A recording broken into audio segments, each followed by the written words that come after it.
This is the eLearning Podcast, episode number 29. If we're the world's biggest technology services organization, why is none of our training online? Ah. I was like, oh, that's a really good question. So I literally went back to my hotel room that night, Googled online learning, subscribed to Litmos, the SaaS LMS that night, and we started provisioning out our first online training. Welcome to the eLearning Podcast from lmspulse.com. My name's Stephen Laddick, and I'm the director of LMS Pulse. My guest for today's episode is Chip Reaves. He's an IT veteran and president for almost 10 years of Bigger Brains. Bigger Brains' vast library of high-quality, video-based courses on a variety of corporate training issues has received awards every year since at least 2015. And with Brainbot, a chatbot that periodically quizzes you about past courses taken, it adds spaced repetition to the mix to multiply the value of content. In this conversation, Chip and I talk about the highlights and perils of producing corporate training content during a pandemic and whether or not you've been committing e-learning malpractice. We also talk about what it takes to adapt from classroom to online, from recorded to live, from Microsoft to Google, from lectures to microlearning, and much more. We also talk about the challenge of adapting to young mindsets and the enormous rewards that await you. Or, as a millennial learning with Chip says, old people want to be paid with money. Young people want to be paid with time. We also talk about Chip's adventures in microlearning and how, despite the seemingly small number of variables at play, there is still a lot of room for creativity and rigorous experimentation. But before we get started, a quick word from our sponsors. The eLearning Podcast is sponsored by the eLearning Success Summit. Learn from more than 40 experts how to teach, work, and learn online without being overwhelmed. Get your free ticket to the summit at elearningsuccesssummit.com. And lmspulse.com, your best source for news, information, and resources for e-learning professionals for more than 10 years. Get our free roundup of the week's top news at lmspulse.com. Hello, Chip. Welcome to the show.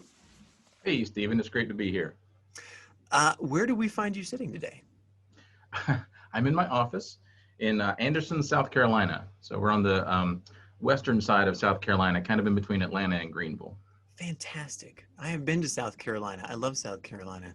Gorgeous. Absolutely gorgeous. You are the president of an organization called Bigger Brains. We haven't had you on the show before. You weren't a part of the eLearning Success Summit, unfortunately, but maybe next time, maybe you'll be a part of the next one. So why don't you introduce yourself to our audience and just kind of tell us about who you are, Bigger Brains, and then we'll kind of dive in from there. Sure. So I'm Chip Reaves. My background is mostly in IT. I've started 4 different IT businesses, and then Bigger Brains would be the 5th. All of those were in more technology services. Bigger Brains was really originally started as a platform for IT consultants to use to sell training to their clients. And then really starting about 2014, we branched out, and today we primarily do off-the-shelf e-learning packages for big corporations, a lot of Microsoft Office training, workplace harassment, the usual type stuff. Awesome. And so right now, South Carolina, we're recording this for posterity in early September 3rd in 2020. What's your COVID experience been like? Are you still in lockdown? Are people going back to work? How is this, are you still drinking from a fire hose, or what's the deal? It's very mixed, because around here, we were one of the parts of the country where people maybe didn't take the virus as seriously as other parts of the country. And so we never fully locked down, but we did switch all of our staff to work from home about mid-March or so. I still come in the office because my desk here is nicer than my desk at home, and I only live 5 minutes away. So, what the heck? And then we opened up, as far as Bigger Brains, we opened up again probably early June, late May, to allow people on a limited basis to come work in the office if they want to. We had shut down, we have a video studio. We shut down the video studio as well in March, and we started some limited filming with a lot of sanitization practices also about the end of May. So today we're, production's about half capacity, but the rest of the business is back to normal. Really, we were kind of already in a mostly work from home environment. We use a lot of Microsoft Teams. Everybody's kind of used to working from home. We have some staff kind of scattered around the globe. So it wasn't that big of a change for us, thankfully. Super cool. I mean, I tell people that myself. I mean, I've been working remotely, virtually since before that was a real savvy thing. You know, I'm like, what's the problem? I've been doing this forever. But you know, I guess when you add 3 billion people to that mix, it's there's going to be some variability there. What about your clients? Were you already virtual with your clients? Were you showing up in person, or were you already sort of in a mode where everything was delivered online, everything was, virtuosity was just the key, and so that didn't really change your business, or has there been a blip? No, the only two things that changed for us were we used to do a lot of trade shows, and obviously, not a lot of trade shows this year. And we haven't done any of the virtual trade shows yet. We've debated it, and I know, we want to support our partners in that, but it still didn't seem like it was a great fit for what we were trying to do. But we're looking at doing more of that, as this thing, continues on into 2021. We do have some plans coming up later in the year and first part of next year. And then, being an online training provider, when the world kind of moves to everything being online, we saw demand kind of shoot through the roof come March. I mean, it's funny, if you look at the utilization on our server, you can kind of identify the day when everybody started working from home, because the graph just goes straight up all of a sudden in the middle of March. So that's been a little bit of a drinking from a fire hose situation, just making sure that number one, we had to ramp up our infrastructure to make sure that we were able to supply all the videos and everything, and not have any hosting glitches. And then just helping new clients get on board, helping them get the materials they need for their employees and that sort of thing. Awesome. Yeah, the reason why I asked that question is, we, for instance, on the summit, we had the folks over at Big Blue Button, if you're familiar with that plugin for Moodle. And one of my favorite quotes from the summit was, he said, we went from about 400 downloads to 12,000 a day. Like, he's like, literally, it was such a overwhelming experience that it was just so stark. You produce content for a long time, and Bigger Brains actually won a bunch of awards for the stuff that you've done. What I'm really interested in hearing out is, you're focused in the corporate market. What would you say to people right now who are interested in producing training, who are either building it for themselves or buying packages from you or whatever? What should people be doing for converting things to online in their businesses or in their institutions? Yeah, well, so I've got some great advice for that, which is don't do what I did. Okay, great. My background was, so the way I got into e-learning was I used to run an organization called Computer Troubleshooters. We were a global technology services company. And this is back in the all of the 2000s. We started in 99 and I sold it in 2012. And somewhere around 2008, 2009, we had one of our annual conferences and everybody got together. It was in Phoenix, Arizona. I remember that. And at the end of the conference, we would have this session where I would let anybody, ask questions to me and the leadership team. And somebody said, hey, if we're the world's biggest technology services organization, why is none of our training online? Yeah. I was like, oh, that's a really good question. So I literally went back to my hotel room that night, Googled online learning, subscribed to Litmos, the SaaS LMS, that night, and we started provisioning out our first online training. But here's what I did wrong. We had been doing webinars. That was kind of a normal thing, and we did a lot of our new product training, a lot of kind of business process training we would do in webinars. So I just took the recordings of the webinars, stuck them on the LMS. Boom, you got your e-learning. Hey, you've got a course. Come on, you've got a course. That's the way it works. Yeah, and then I thought, well, I want something a little more interactive. So we had our classroom training at our facility in Atlanta. So I bought a video camera and stuck it in the back of the room. And just whenever they were teaching classes, which of course were 6-hour all-day classes, I would just start the camera recording and I would take those recordings and I would throw those in the LMS. Worst possible way you can do online training is to try to reprovision some of that sort of material. I'm not saying you can't reprovision it, you can, but there's a huge difference in how people expect to consume and actually consume e-learning or online training versus what we do in these other modalities. And what I've learned over the years is the biggest difference is the granularity. If you're preparing a classroom training, you've got an hour, 2 hours. Give me a specific example as well. I mean, are you mostly in compliance, or I think you actually said Excel and Word and these kinds of things too. Like, can you break that down in like for a typical corporate training? Like, how would you break that apart and get it what you'd say like granular? Yeah, sure. Great example. So, and we're actually working with, because we have a very large library in Microsoft topics. We're not as strong in Google topics. So we have a new teacher coming on board now who's going to be teaching Google topics, and he's a very experienced classroom trainer. And so we're going through the process of working with him and adapting what he's used to doing in the classroom, or he also does some like online virtual training, and adapting that for e-learning. And the biggest thing is the time differential. So you've got this curricula of what you do in a classroom environment, and you've got 2 hours or 6 hours, however long the class is, to work through this material, and you break it up with some breaks during the day and some activities and maybe some small group breakouts, or whatever the topic lends itself to. But it's still kind of a 6-hour day or a 2-hour day or whatever it is. In e-learning, you're really looking at 3 to 7 minutes. Yeah. Oh my gosh. Yeah. Sure.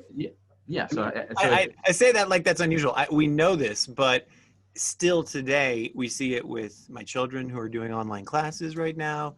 And we see it with, not like corporate training, but also the higher education space, which is where a large portion of our audience is from.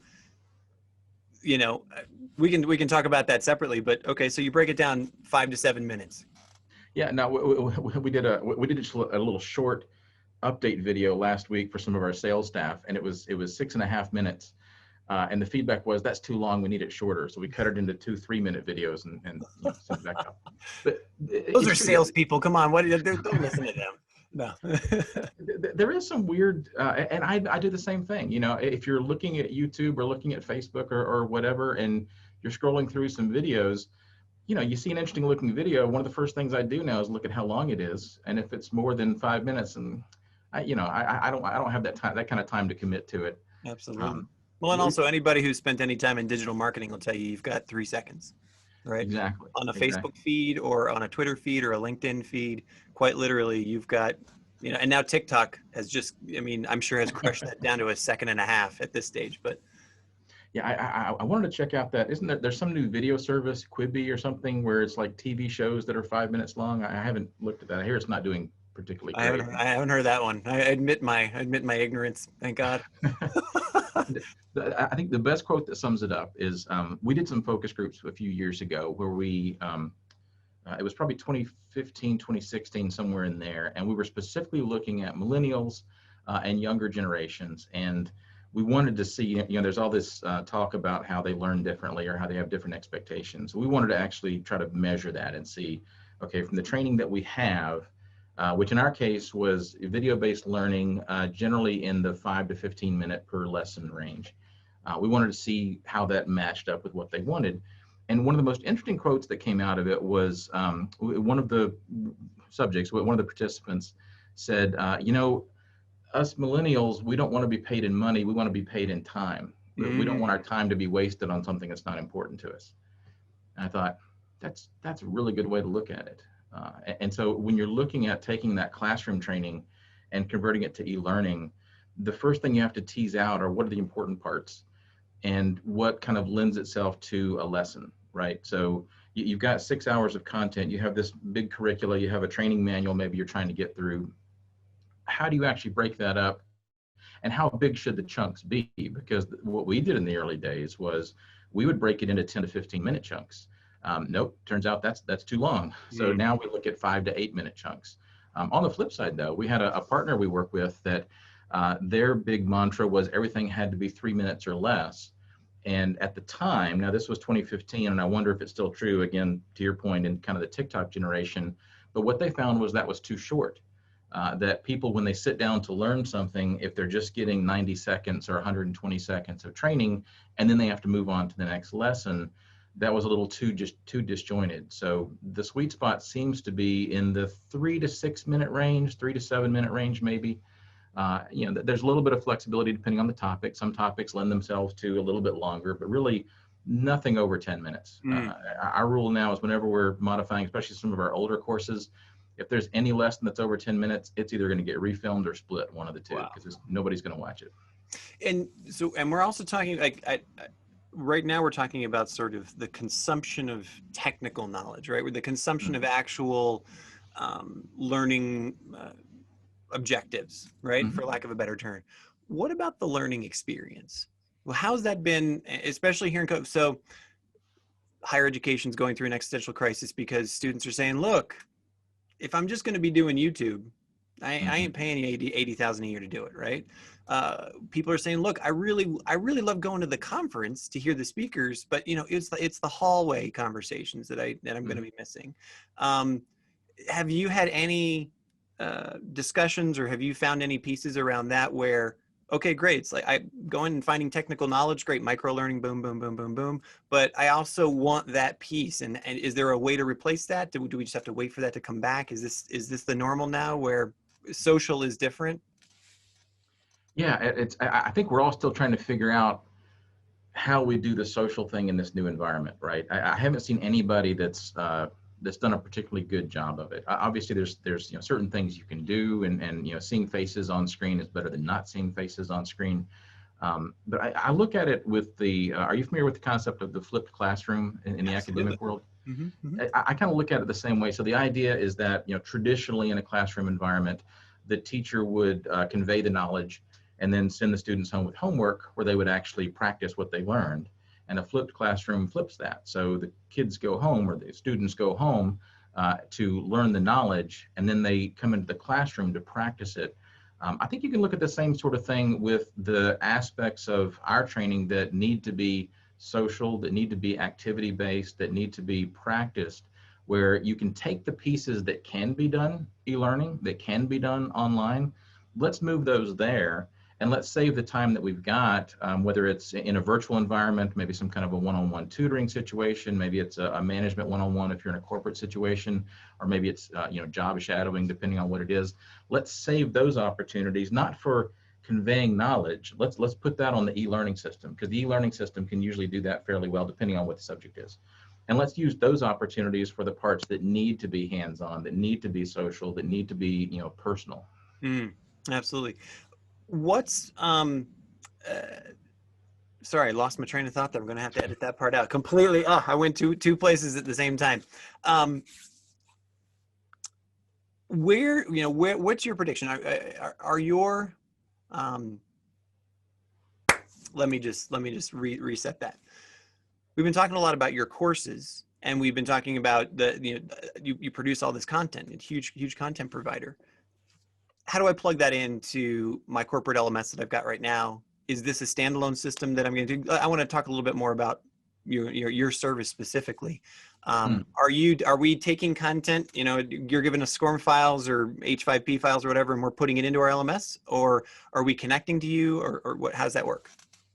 Yeah, so it's sort of an easy question, and also sort of a challenging question, because yes, traditionally, for us in particular, our customers buy our content generally in SCORM files, and it works in any SCORM compliant LMS. So we're handing off a zip file or a library of zip files.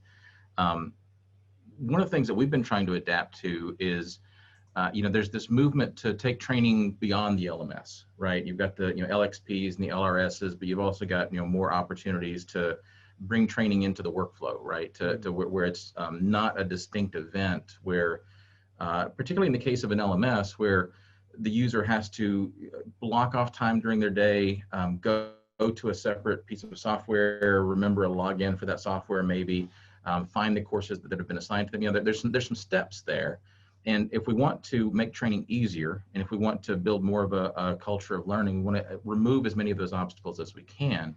So how do we make that easier for the learner? And certainly within the confines of an LMS and a SCORM format, I think we've done all we can. We've done we have some geniuses, not to brag, but on the tech team that have, for example, one of the big complaints we get is that SCORM files with some LMSs can be hard to update, because you get a new version, particularly with like Office 365 and Gmail. There's always new stuff, and with us, we're constantly doing like Spanish translations and French translations and this sort of thing.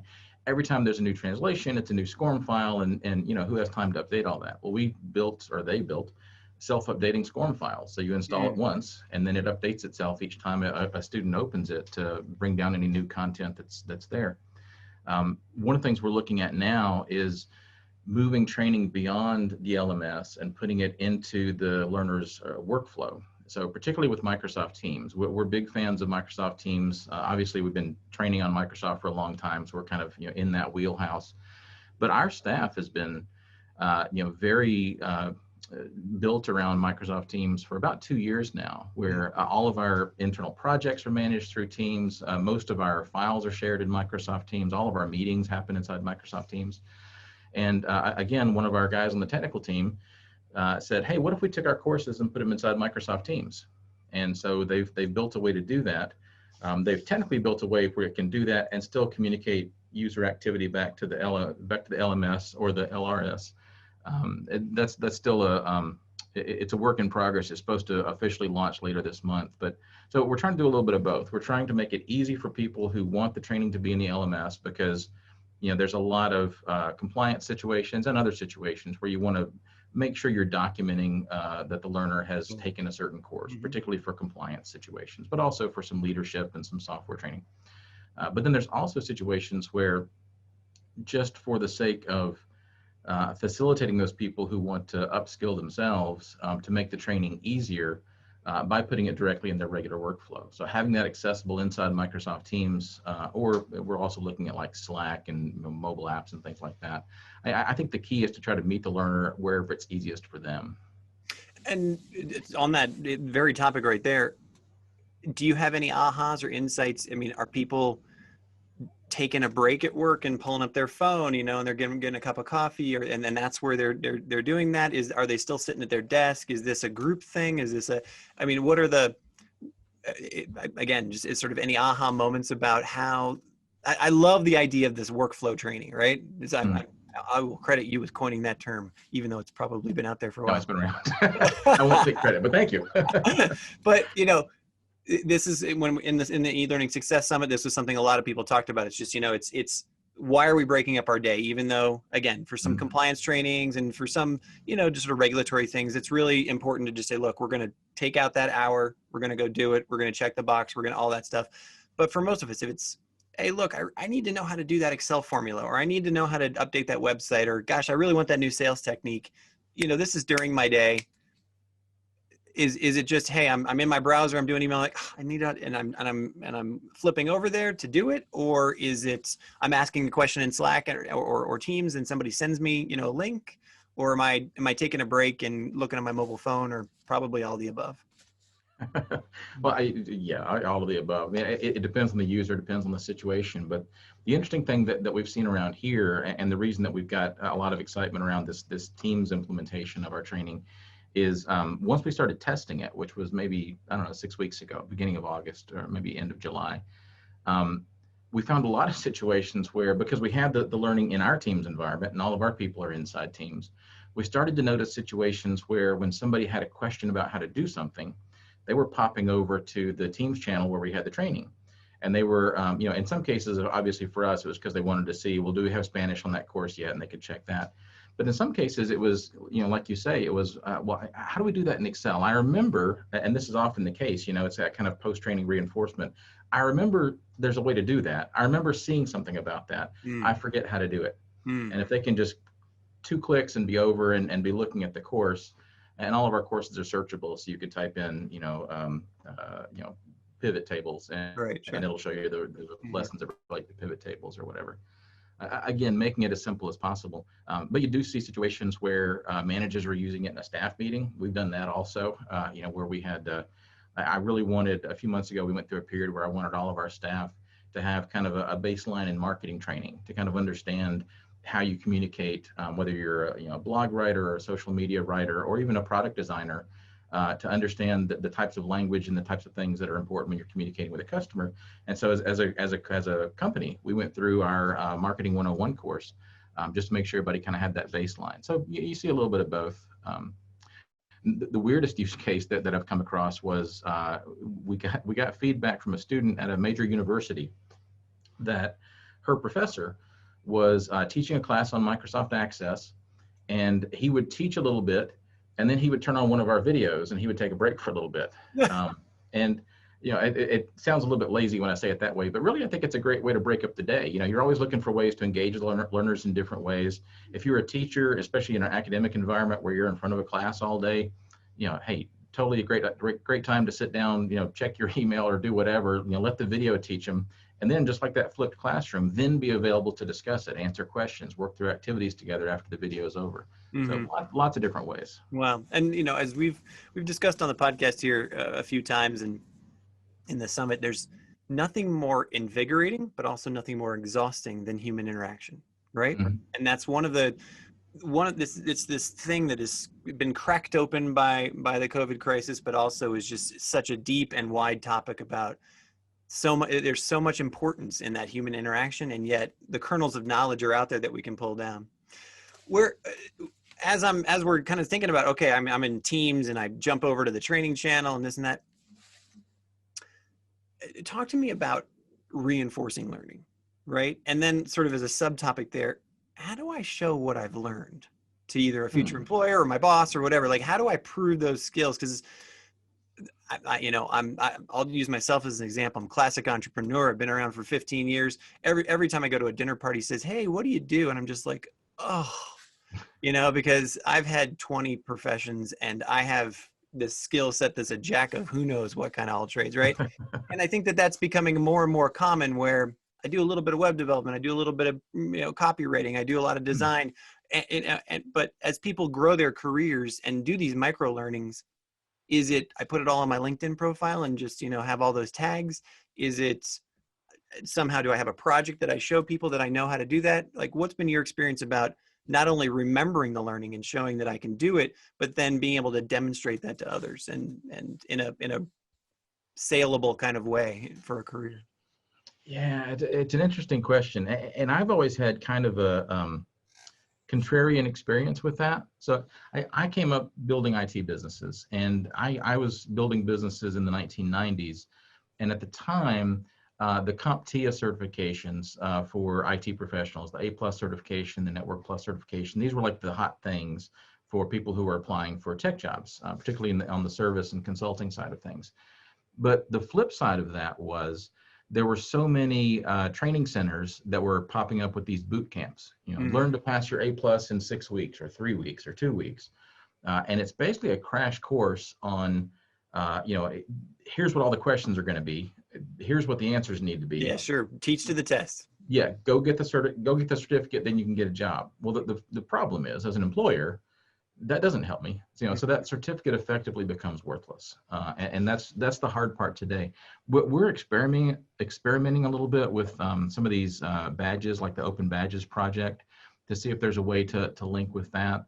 And one of the ways we're trying to tie in with that is, I saw a presentation at DevLearn a few years ago, and also the same presentation at ATD, I think last year, from Dr. Art Khan. I don't know if you've seen him, but he presents at a lot of these conferences. And he used to work for Google. He does a lot on neuroscience and how the brain remembers things.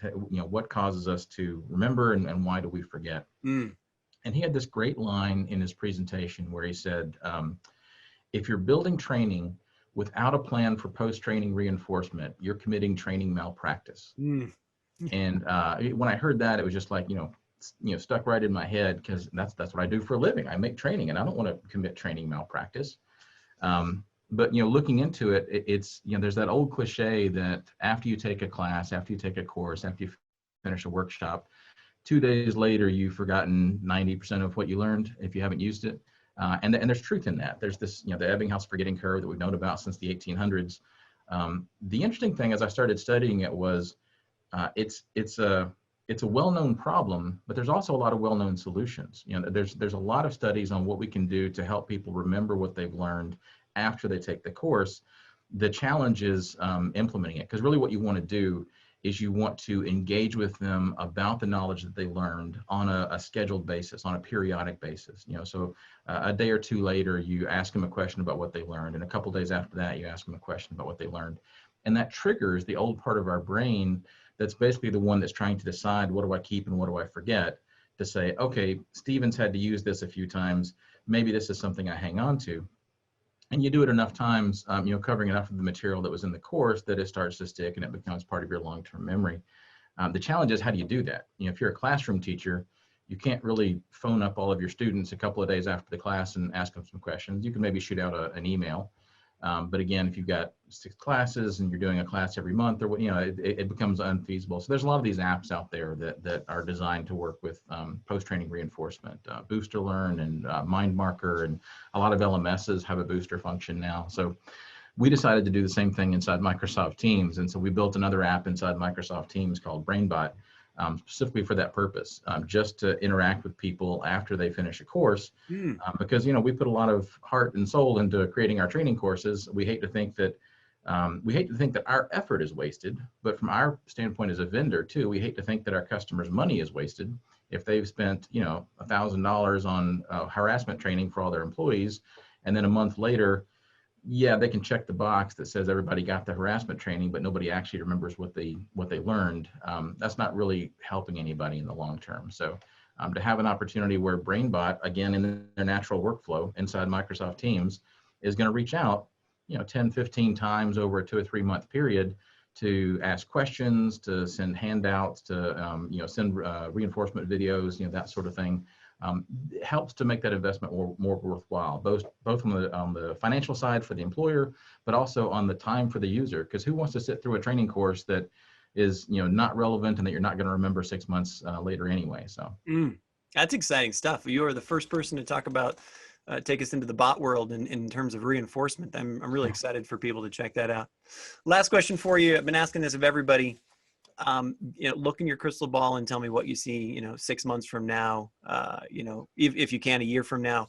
Is your business fundamentally training? Are your clients fundamentally training? Are we going back to what would be considered normal? Or are we, this is it, we're here, and, we're all kind of just on the ride and got to figure it out as we go? Well, I'll always hedge any predictions about the future with this little nugget. I started my first business in it was about 1990, and it was a computer repair business. And people at the time would say, "Oh, that's a good business to be in, computer repair. Computers are kind of up and coming thing." And my response was always, "Yeah, but 5 years from now, computers are going to be so easy to use and so reliable that they won't really need computer repair guys anymore." Well, we still do. So my predictive powers are suspect. Absolutely. But I will say this though. I think, and this is kind of again contrarian to where we are. We've seen this huge uptick in online learning. I mean, our usage for our courses is up, in some cases, 500% or more since March, which is great. It's great for us. I do think we'll see a little bit of a snapback. I think kind of 2 things are going on. I think one is a lot of companies and a lot of individuals are becoming more comfortable with online training than they thought they would be, 6 months ago. But I also think that we're starting to recognize the situations where live training is better. And there's always going to be a need for classroom training. There's always going to be a need for one-on-one instruction. There's always going to be a need for ILT. And I think that once we're able to do that safely, I think we'll see a little bit of a snapback. And I think that, classroom training will be the trendy thing for a little bit, for a few months. And then I think it'll level out. I think it'll level out maybe a little bit more, a little higher level for the online, a little bit lower level for the classroom. But I think it'll really be better for everybody, because as we've learned, there's some things that I think work better in online training, particularly compliance. There's no sense tying up a teacher's time and booking a classroom and having everybody away from their desk at a specified time to go through compliance training when that sort of thing can be done so well online. Likewise with a lot of software training. But there's some things like sales training, like some management training, like some communication training, where just nothing beats having a live instructor to work through exercises, to do some role playing, to have that camaraderie of going through as a cohort. I mean, there's some of those things that I think we're missing today that we'll want to get back to next year. I can already see the meme now, hashtag, we're having a training party, a live training party. Chip, this has been a fantastic conversation. Excellent to have you guest, a font of knowledge and experience. I really, really appreciate it. I hope that we get to follow up with you maybe in 6 months or so and see how things are going. We'll see how good my prediction powers are, but sure, I'd love to. Thanks again for tuning into today's episode of the eLearning Podcast. If you like what you've learned today in this episode, I encourage you to either follow us or subscribe to us on Facebook or Twitter or YouTube. And please do share this episode with one or two of your colleagues or friends. Also, I just want to remind you that you can level up your online learning game with all of the information that's available at the eLearning Success Summit. You can get your free ticket at elearningsuccesssummit.com. And finally, you can also stay up to date on everything that's important, all the news and the resources for e-learning professionals at lmspulse.com. Get our free newsletter by just going to lmspulse.com today. Thanks again.